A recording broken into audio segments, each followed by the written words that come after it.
Demi puaskan suami berondongnya, Ikke Nurjanah rela lakukan hal ini. Meski sudah berusia 48 tahun, Ikke Nurjanah siap lakukan program hamil demi memuaskan sang suami Carly Foo. Diketahui, Ikke Nurjanah dan Carly Foo sudah menikah pada 2021 lalu. Carly Foo menginginkan Ikke Nurjanah hamil anak perempuan. Ikke Nurjanah menikah lagi setelah 14 tahun bercerai dengan Aldi Bragi. Emang benar, Carly itu pengin punya bebernya. Dia pengin punya anak perempuan.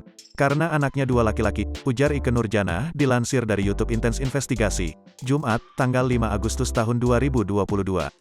Ikke yang sadar usianya tak lagi muda, memiliki pikiran kalau ia harus melakukan program hamil jika ingin memiliki buah hati lagi.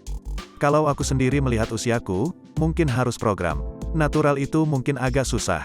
Aku paham itu, jelasnya. Ia pun berharap keinginannya untuk memiliki anak bisa direstui Allah. Kita sempat ngobrol, yuk kita program yuk. Siapa tahu program ini direstui Allah. Ya, sudah kita pikir-pikir. Masih berpikir untuk program, papar wanita 48 tahun itu. Walau sudah ada rencana, Ikke Nurjanah belum bisa memastikan kapan mereka bisa memulainya. Pasalnya, Ikke juga mementingkan soal kesehatannya dan persiapan lainnya untuk sang buah hati ke depannya. Kapan ya? Nanti kita obrolin. Aku sempat bilang 1-2 bulan lalu, kalau mau program kita harus siap-siap, artinya dalam banyak hal. Maksudnya punya anak di usia aku yang seperti ini, persiapannya bukan cuma pengin punya anak. Yang terpenting lagi adalah kesehatannya gimana, tandasnya.